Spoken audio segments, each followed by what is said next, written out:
Bonjour et bienvenue à tous dans ce nouveau podcast. Pour des parents, le pire des chagrins est la perte d'un enfant. On lui préférerait même la folie. Mais le pire du pire, c'est avoir son enfant mort sans l'avoir vu mort.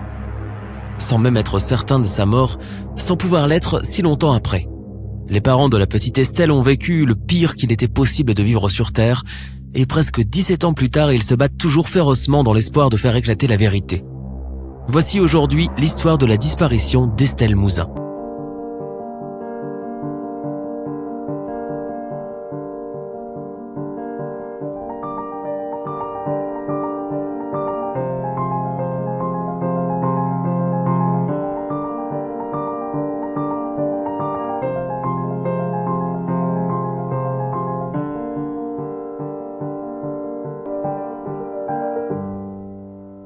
Le 9 janvier 2003, à Guermantes, en Seine-et-Marne, un soir de verglas, Estelle Mouzin, fillette âgée de 9 ans, est restée tard à l'étude pour réviser et faire ses devoirs en compagnie de 2 copines de classe. Aux environs de 18h, elles quittent l'école et font un bout de chemin ensemble. Quelques minutes plus tard, Estelle dit au revoir à sa première camarade, puis à l'approche de la boulangerie du village, elle dit au revoir à sa deuxième copine. Et là, elle se retrouve toute seule à 750 mètres de chez elle. La rue est déserte, aucun voisin. Revenant de son travail juste à ce moment-là, où sortant promener le chien, tout le monde est calfeutré chez soi car il fait terriblement froid ce soir-là. Une passante au loin aperçoit Estelle s'éloigner en direction du domicile de ses parents, quelques centaines de mètres plus loin. La passante se fait la réflexion que tout est bien trop tranquille dans la rue et le paysage du soir bien silencieux. Le calme qui précède un malheur. Cette passante a été la dernière personne à l'avoir vue, car Estelle s'est bien et bien volatilisée avant d'arriver chez elle. À 19h, sa maman inquiète téléphone aux voisins et à des amis. Personne ne sait où elle est.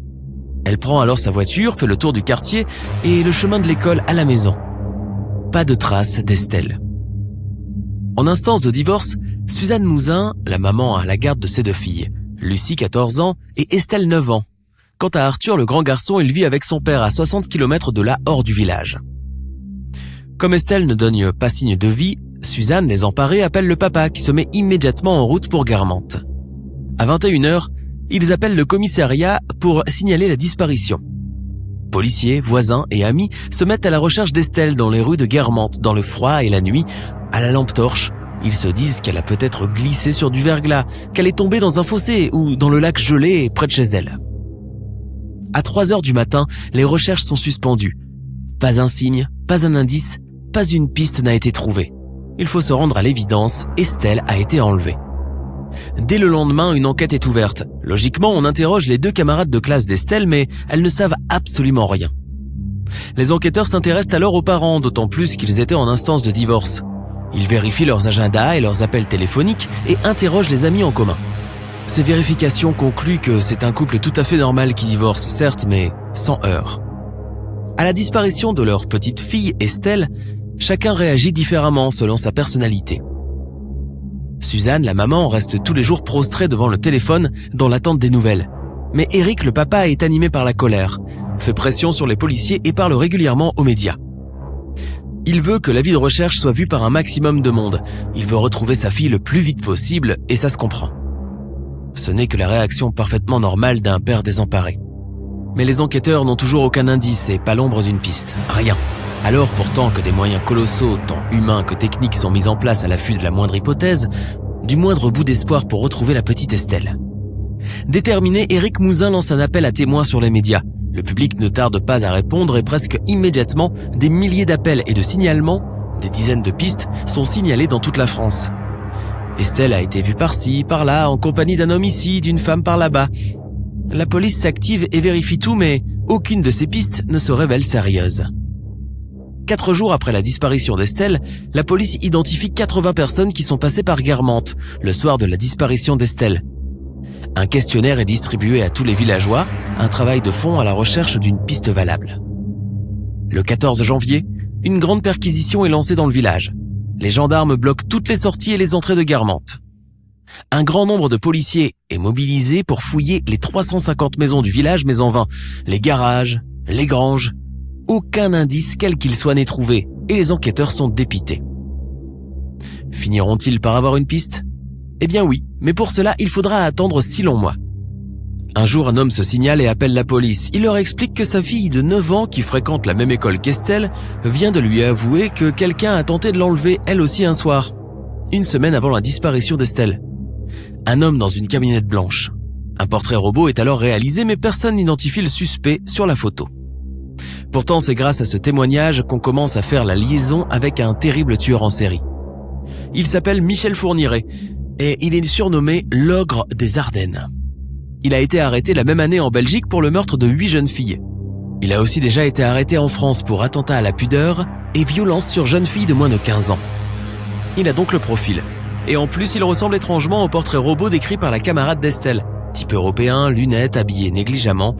Plus étonnant encore, en 2003, il est souvent en région parisienne où il a de la famille. Et comme par hasard, il a lui aussi une camionnette blanche.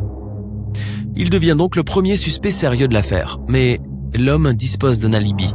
Au moment du meurtre, il avait tenté d'appeler son fils depuis son domicile en Belgique pour lui souhaiter son anniversaire.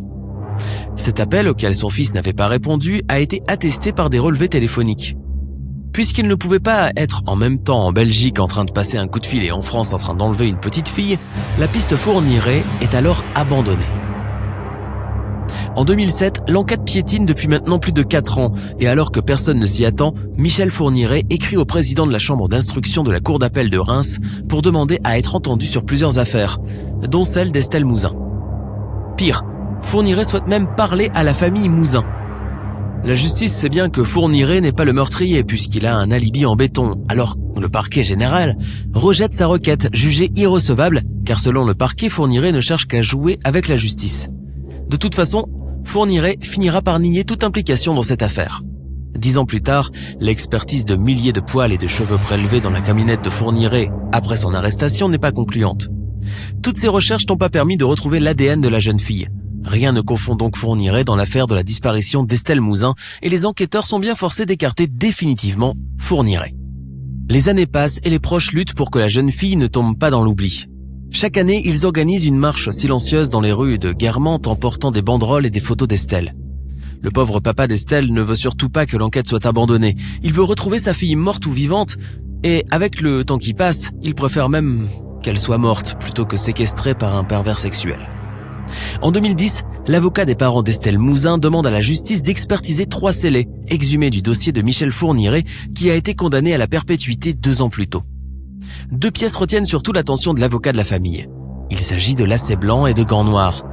En effet, le jour de sa disparition, Estelle Mouzin portait des bottes blanches à double lacet, également blancs, et des gants noirs sont mentionnés sur l'avis de recherche de la fillette.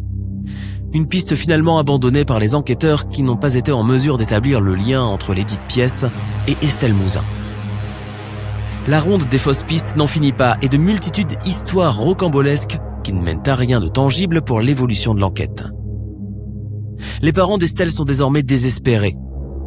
La maman a choisi de se couper des médias et refuse la plupart des interviews. Le père, lui, s'est remarié et tente d'avancer dans sa vie, tout en se battant toujours férocement pour connaître un jour la vérité sur le sort de sa fille. En 2012, les parents d'Estelle relancent l'affaire à travers leur avocat maître Didier Seban, car ils ont envie qu'une piste soit étudiée en profondeur, celle de pèlerins polonais que Suzanne, la maman, avait accueilli chez elle une semaine avant la disparition d'Estelle. En effet, un fait troublant l'interpelle.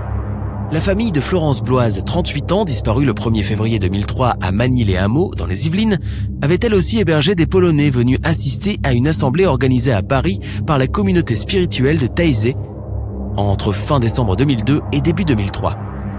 À l'époque, la piste n'est pas exploitée car a priori, il n'y a aucun rapport entre les 2 affaires, notamment parce que les 2 victimes n'ont pas le même âge. En outre, l'enquête concernant Estelle est menée par la police judiciaire de Versailles, tandis que l'autre est conduite par les gendarmes de la section de recherche des Yvelines. Les Polonais qui ont séjourné chez Madame Mouzin seront finalement retrouvés, mais aucun rapprochement avec le meurtre ne pourra jamais être établi. C'est donc le retour à la case départ avec la même question lancinante. Connaîtra-t-on un jour enfin la vérité sur la disparition d'Estelle Mouzin ? Sans trop y croire, les policiers espèrent des aveux tardifs un jour. Une trace ADN dans une voiture, la remontée du corps pendant un chantier forestier. L'affaire Estelle Mouzin est peut-être le crime parfait, peut-être un incroyable coup de chance. Une dizaine d'années après, plus personne n'a vraiment d'espoir, jusqu'au 21 novembre 2019. Ce jour-là, un véritable coup de tonnerre s'abat sur tous ceux qui suivent toujours les avancées de l'enquête. Monique Olivier, l'ex-femme de Michel Fourniret, contredit l'alibi fourni par Michel Fourniret. Souvenez-vous, ce dernier avait raconté aux enquêteurs avoir appelé son fils Selim le 9 janvier 2003 depuis son domicile en Belgique pour lui souhaiter son anniversaire. Cet appel, auquel son fils n'avait pas répondu, a été attesté par des relevés téléphoniques. Pourtant, Monique Olivier va mettre à mal cette version, car elle raconte à la police avoir elle-même passé ce coup de téléphone à la demande de son mari, qui était absent ce jour-là. Une révélation qui change tout, car cet appel téléphonique est l'élément qui lui a permis de ne jamais être réellement inquiété dans l'affaire Mouzin. C'est son alibi en or, validé par les enquêteurs de la PJ de Versailles, qui ont décortiqué les factures téléphoniques du couple. Bien sûr, car localisé à Sarcustine à 20h08, le tueur en série ne pouvait pas être à Guermantes, à 267 km de là, à 18h45, lors de la disparition d'Estelle sur le chemin du retour de l'école. Alors, Estelle Mouzin a-t-elle été la dernière victime de l'ogre des Ardennes ? Cela semble de plus en plus plausible désormais, mais encore une fois, seul l'avenir nous le dira. Peut-être. Nous voici arrivés au terme de notre podcast consacré aujourd'hui à l'histoire de la disparition d'Estelle Mouzin. Si vous aimez ce genre de podcast, n'hésitez pas à nous laisser 5 étoiles dans votre application d'écoute de podcast préférée. Merci et à bientôt pour une nouvelle histoire terrible.